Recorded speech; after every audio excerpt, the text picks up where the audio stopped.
Welcome to yoga, restorative yoga for Svadhyaya. Today we are addressing self-study and looking at the niyama of Svadhyaya. And in these crazy times, my self-study has been in overdrive. I've been questioning everything that I thought, beliefs that I held to be true about myself, about other people, and so I thought that looking at Svadhyaya would be really important as part of this aspect of our world. What you'll need today is some large pillows or a bolster, if you have a bolster, and some sort of chair, stool, maybe even a wall or a bed, ottoman, something that you can put your feet up onto. I want to share a quote with you from Martin Luther King Jr., and I thought this is quite appropriate when we're thinking about Svadhyaya and self-study. MLK said, "We must face the fact that an individual might dislike us because of something that we've done deep down in the past. That is why I say, begin with yourself." And I thought that was really beautiful and, of course, appropriate given everything in our world at this time. And when we think about the sutras, Sutra 244 says, "Study thyself, discover the divine." And I love that. I know that each of us has divine wisdom, divine beauty, divine strength, all of those things inside, and sometimes we don't really realize it or appreciate it. And so that's a reason for Svadhyaya. I want to read a little passage out of this book, Jennie Lee's True Yoga. And she said, "When we see ourselves as a unique part of the divine creation, we realize our innate worth and goodness. Whether or not we have received a sense of value from our human families or personal successes. Analysis of our human imperfections is not meant to be discouraging, but rather an entryway to finding the road home to our soul nature." And I thought that was really important for me to hear, because a lot of times when we think of Svadhyaya, we think of what we need to fix or flaws or things like that. And I think it's important for us to notice those things, but also notice our value and value ourselves. And she also says, moving inward where self-awareness enables us to know what is right for us, gives us surety as we navigate the complexities of human life.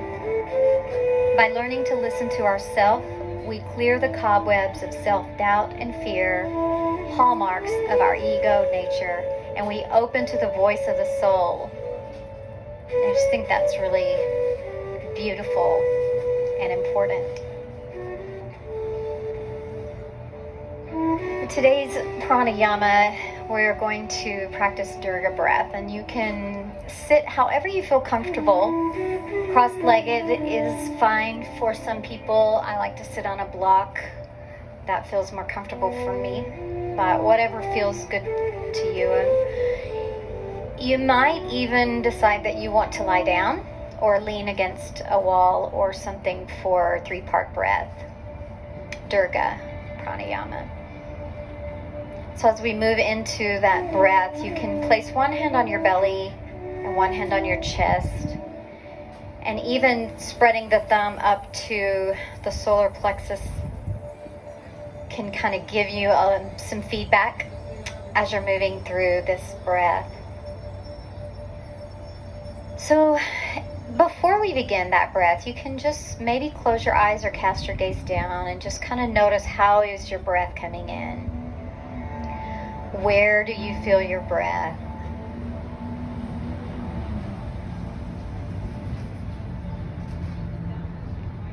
Is it quick or slow? How does it come? And how does it go?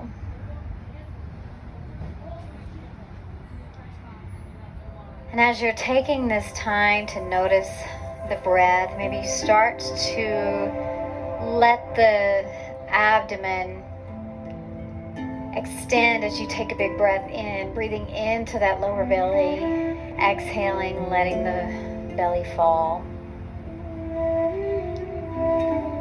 Inhale, extending into the belly. And we know we're not breathing air into the belly, we're making room for the diaphragm. Exhaling, letting the belly fall. This time we'll inhale into the belly, we'll inhale into the ribs, the solar plexus. Exhale, let the solar plexus, the ribs come in, let the belly fall back down. Inhale into the belly, into the ribs. Exhale, ribs come down, belly comes down. Now we'll add the chest. Inhale into the belly, the ribs, the chest. Exhale, let the chest fall, let the ribs fall, let the belly fall. Inhale, belly, ribs, chest. Exhale, chest, ribs, belly. Inhale, taking those 3 parts at your pace, however it feels right for you. And exhaling when it feels natural for you. Keeping your attention on that breath. Maybe you notice how it feels in the body when the breath displaces something else. How does the flesh feel when the breath expands these areas of the body?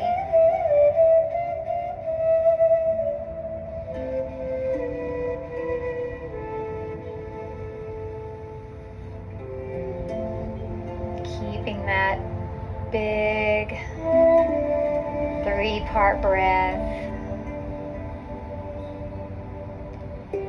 Thinking of expanding through the self as you're expanding through the breath.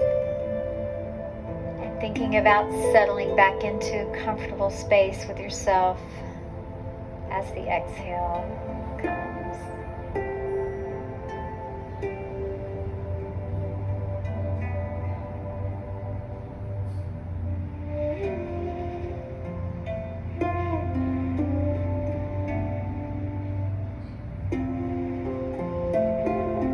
Another breath or 2. And as you exhale your last one, you can place the hands on your thighs and just start to notice how you feel.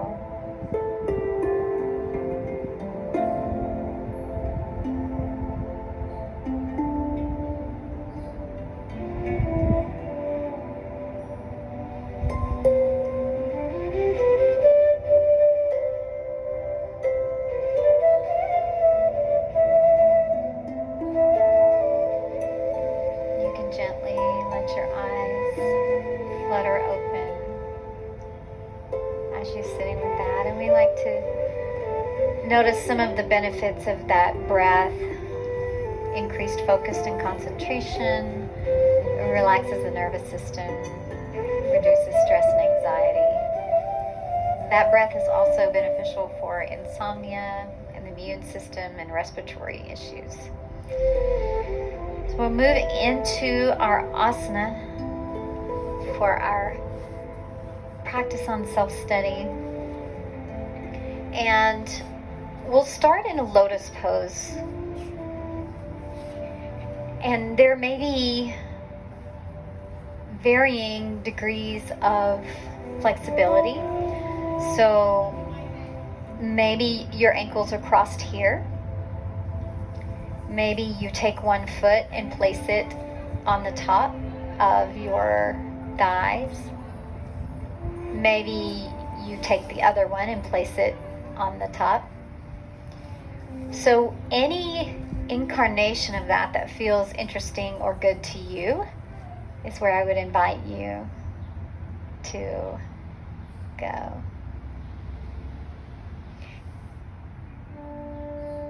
Can you guys hear me? Okay. So in our lotus, and as we move into the asanas, again, we're really looking interoceptively. We're really thinking about how every movement we do feels in the body, and every breath we take, in each posture, how it feels in the body as part of our internal work and our self-study.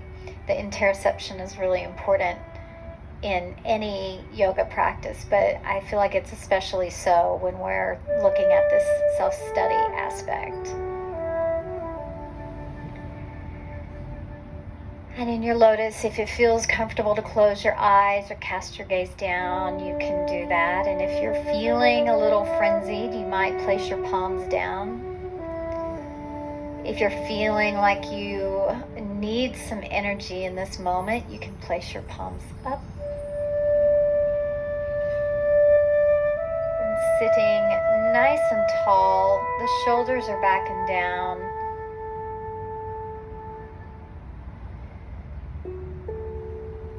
Checking in with the breath, checking in with the muscles of your back, your legs.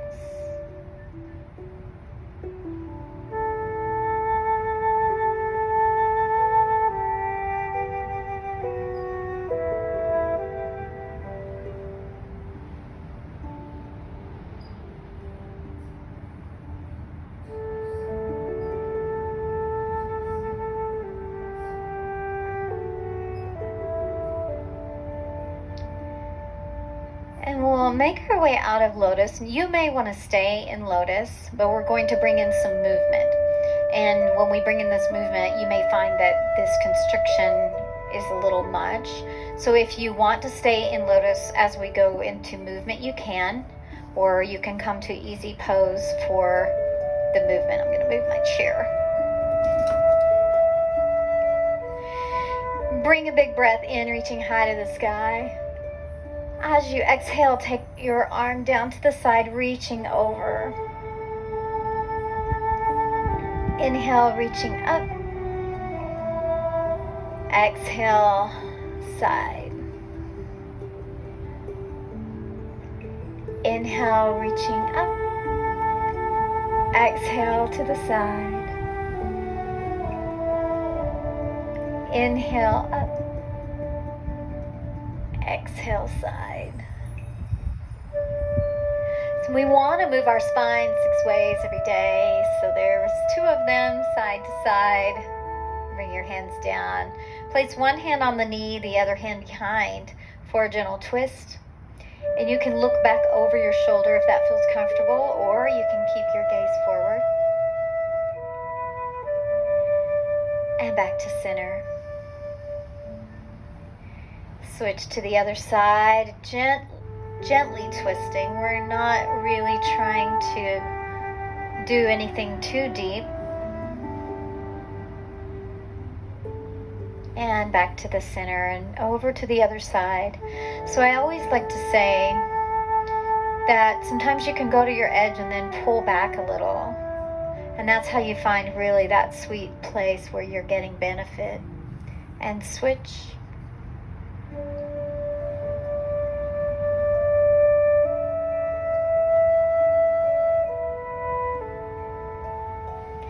And back to the center. Place your hands on your knees or your shins. And we'll take a big breath in, arching the back, looking up some. Exhale, belly button to the spine, round the shoulders forward and the chin to the chest. Inhale, arch. Exhale and round.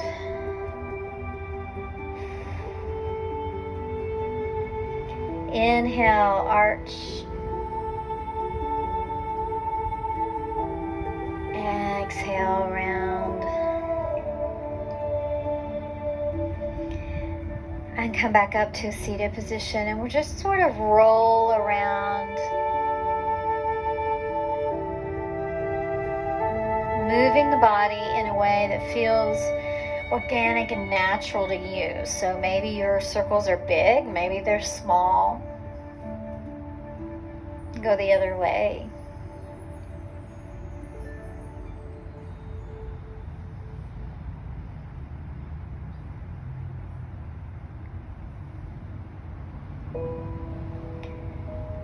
And then come back to your center.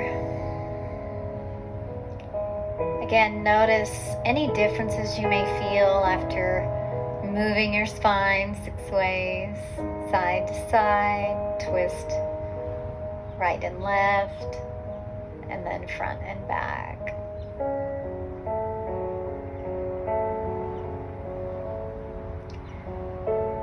The next posture we'll move into is hero. And I chose hero because I feel like sometimes we need to be our own hero. We need to acknowledge our greatness. And so I thought hero was the perfect posture for that. I'll give you a few different options for hero. Sitting on a pillow or something with your legs here is one great option. And if you're having trouble with your knees, you can put something rolled up right here to sit on to sort of take pressure off your knees. And if you're sitting on something, you can stay there. You can also not sit on something and have your body on the mat. And it might feel comfortable or good to sit up straight here. It might feel comfortable to lie back onto something. So if you have a pillow or a blanket and you want to lie back onto it, you can. It also might feel comfortable for you to not have anything and lie all the way back onto your mat. So you choose what aspect of that posture feels good to you.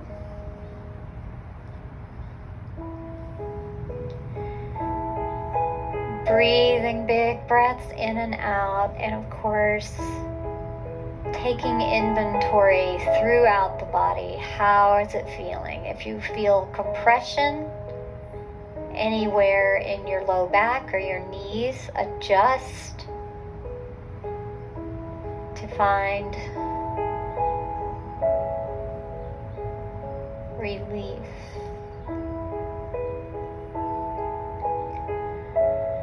Check in with your body to see if there are areas where you may be holding tension or tightness.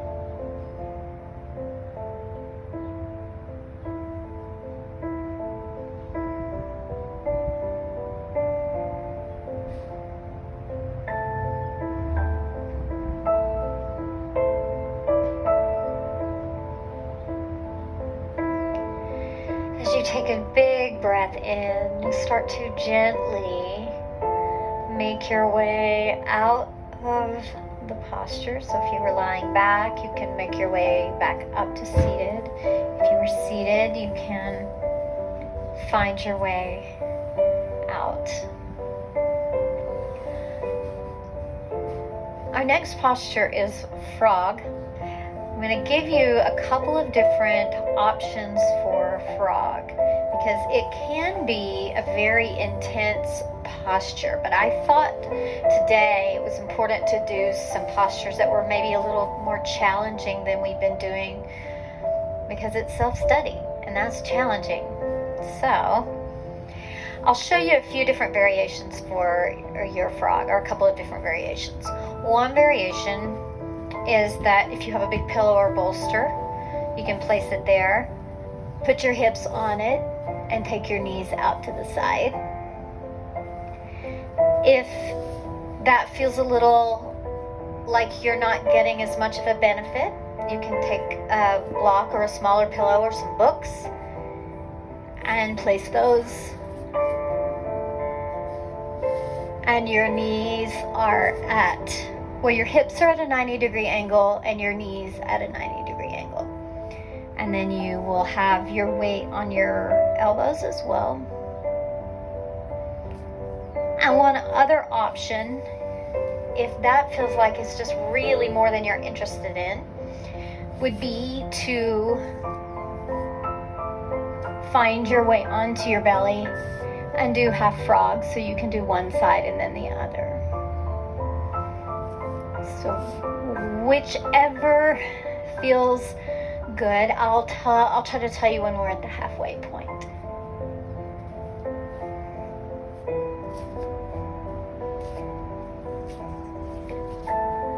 So as we're hanging out in our frog, I'm going to scoot back.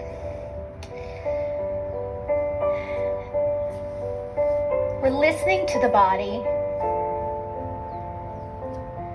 There's really no not awkward way to get in and out of frog. So we're listening to the body, tuning into the messages that we're hearing.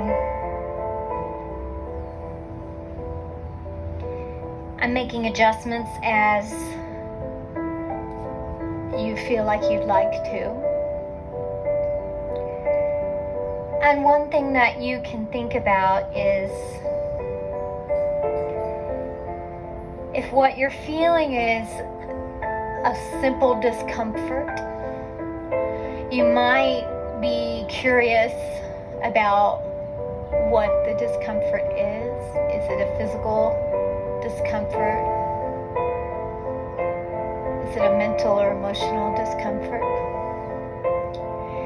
If it feels like it is pain, then you may want to pull yourself out, raise your block or your books or your pillow higher. And if you were in half frog, you can switch sides.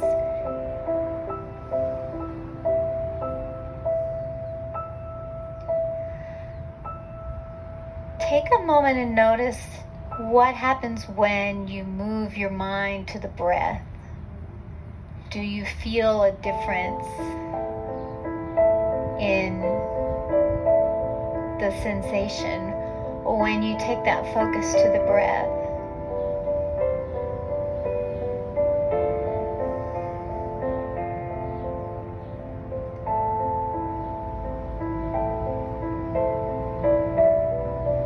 And sometimes when we're thinking about a posture like this, we can get in a place of holding, and so then we have to assess, what are we holding for, and is it something that we can let go, or is it something that we need? And there's no right or wrong answer.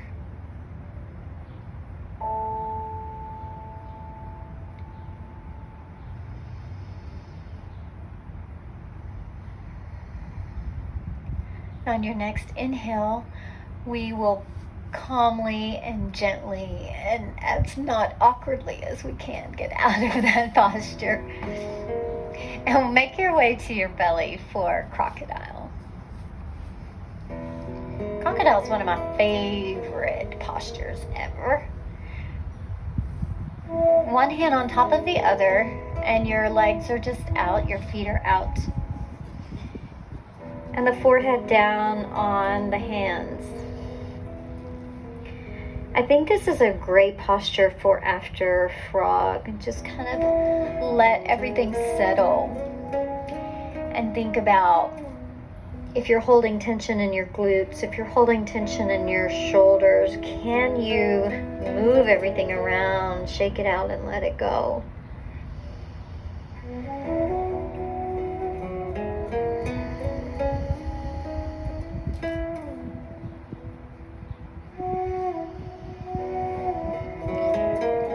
switch hands, put the other hand on top and bring your forehead back down.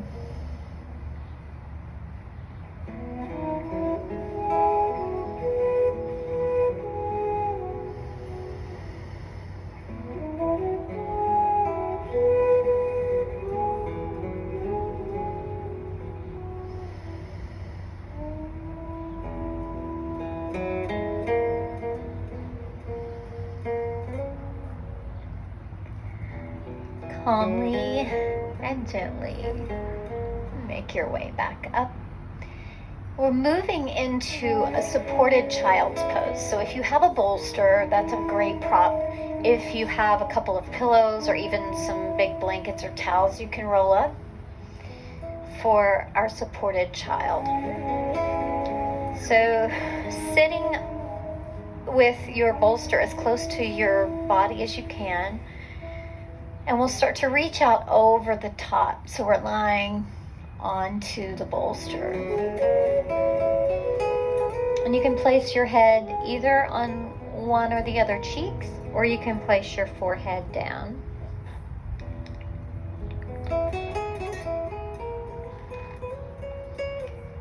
In this child's pose, we're thinking about settling into the restoration of this pose and how it feels for our inner self.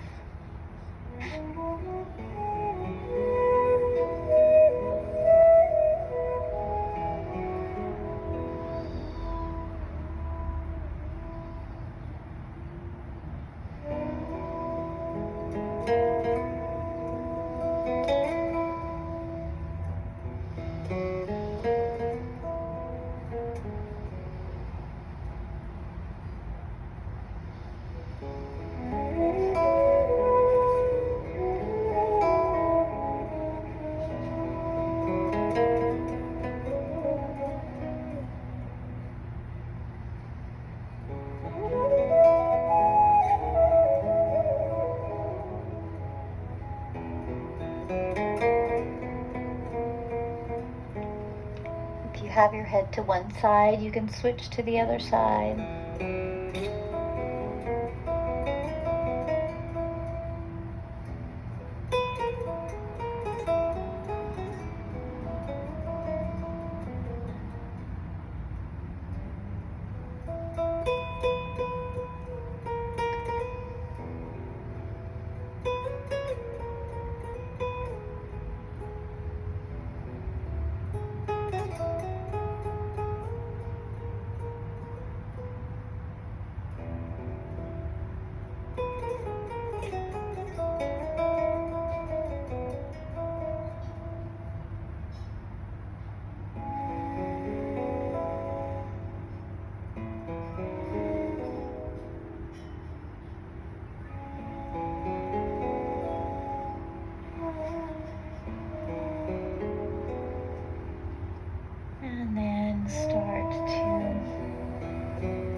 Make your way out of your supported child. We're moving into constructive rest, which is a really great posture for relaxing the psoas and all of the muscles of the pelvic floor. And when we're tense, we can tend to hold those muscles tightly, and so as part of our self-study, I think a chance to release those might be beneficial. So you can place your legs up into a chair like this. So you would want your knees kind of over the hips. If you don't have a chair available, you can always go legs up the wall. Like this, or like this. So whichever version you find.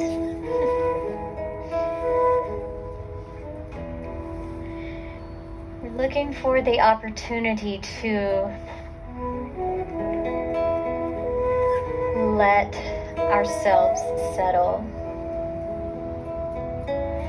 Breathe into the belly. Maybe you find that 3-part breath again for a couple of rounds, where you're really breathing deeply in through all 3 areas and settling back down.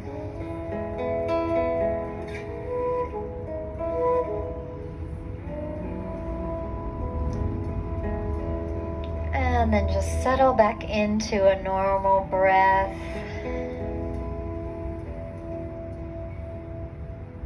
Checking out any areas of tension that you might be holding on to.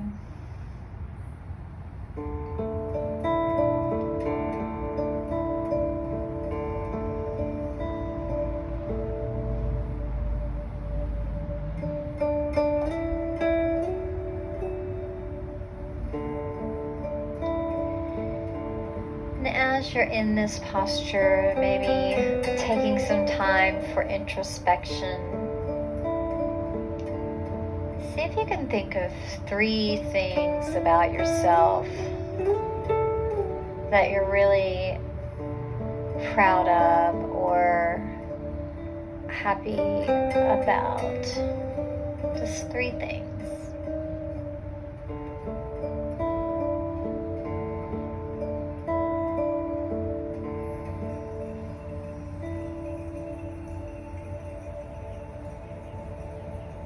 And just let those 3 things sort of roll around in your body with the breath. Maybe you go back to that 3-part breath, bringing each thing into one area. Maybe you don't.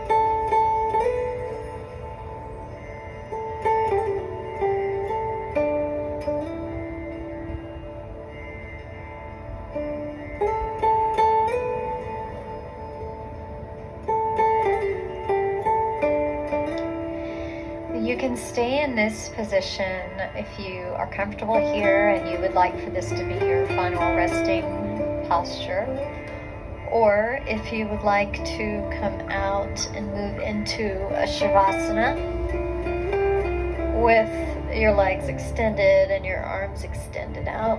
Feel free to find whichever one of those feels interesting to you. And you can stay in that position as I lead you through a body scan, starting to notice and have curiosity as we go through each part of your body while you're lying down in your Shavasana or with your legs propped. And as you look at each part of your body, and if you feel tension or tightness or pain, maybe you take time to assess and have curiosity. Maybe if it wants to let go, then it lets go. If you still need that tension or tightness or pain in that particular place, then maybe it stays. Starting at the crown of your head, forehead, eyes, temples, cheeks, jaw, lips, chin, throat.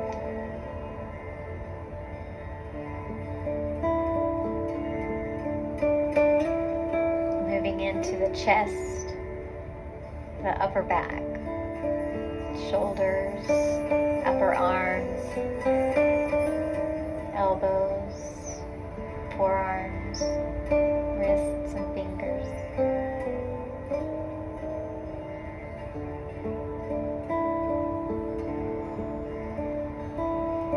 Moving into the abdomen, pelvis, hips, thighs, knees, calves, ankles, and toes.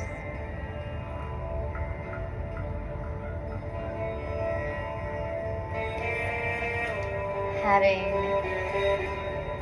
compassion in those areas where the body isn't ready to let go, or the mind isn't ready to let go. Having gratitude in those areas that feel good and right for you.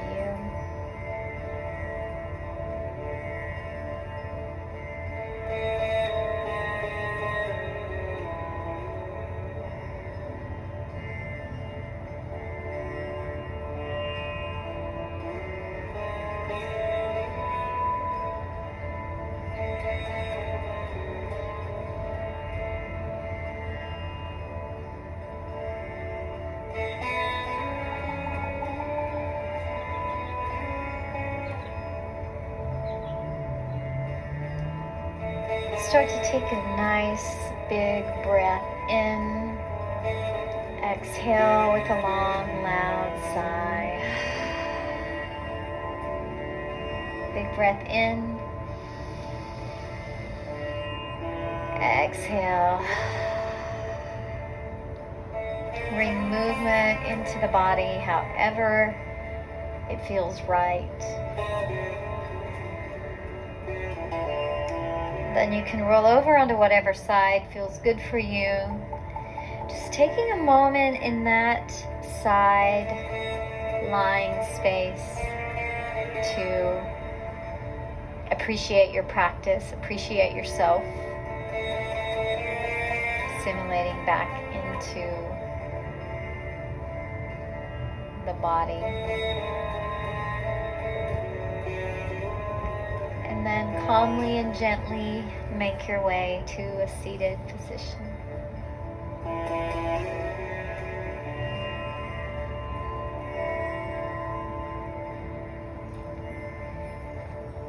We'll move into a mudra that I am very fond of.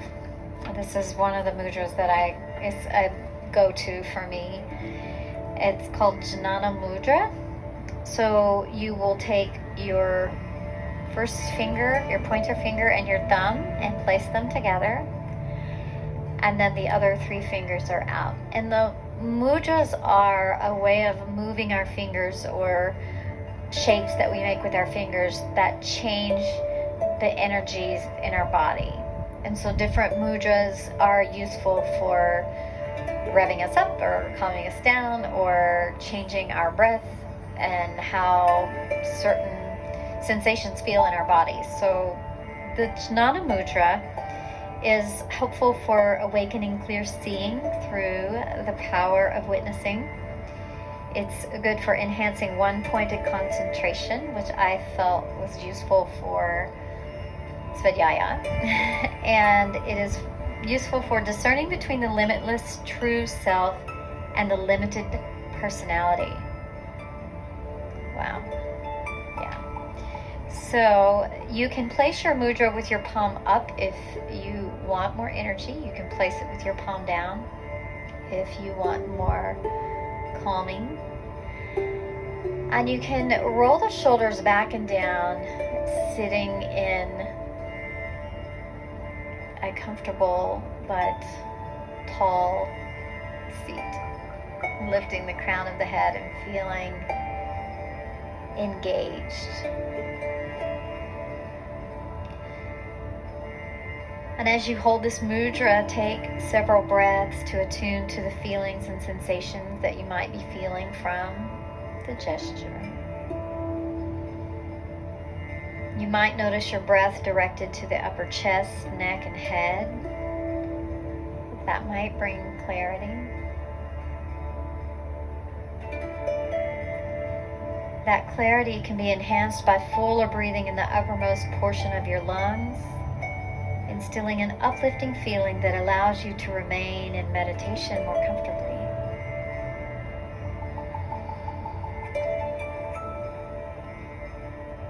Supported by this uplifting energy, your awareness is directed to your frontal brain, your center of higher reasoning, naturally enhancing your center of clarity. Sense the space between your eyebrows. Your third eye point is the center of clarity from which you can witness all that arises in your mind more objectively.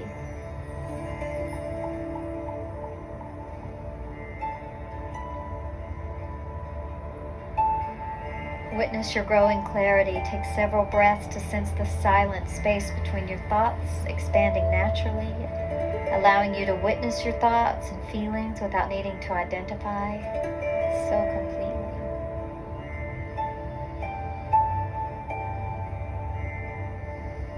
And as you rest in the silent space, your mind naturally becomes still and serene, allowing you to align with your authentic being, whose very nature is clear seeing.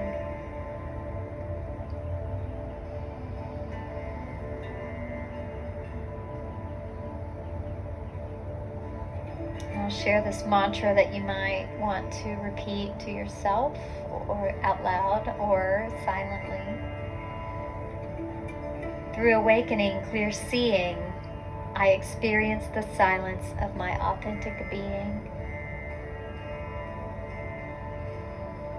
Through awakening, clear seeing, I experience the silence of my authentic being.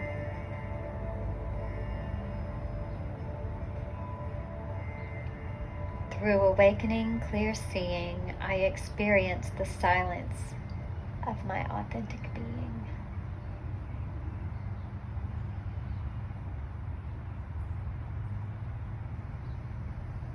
You can start to release the fingers, move your hands and wrists however it feels comfortable. And then when you're ready, you can gently open your eyes. The Mudra resource that I use for these classes is this book by Joseph and Lilian LePage, so if you're interested in that. And I also use True Yoga by Jennie. Thank you so much for sharing your practice with me and trusting me. I would like to leave you with some homework.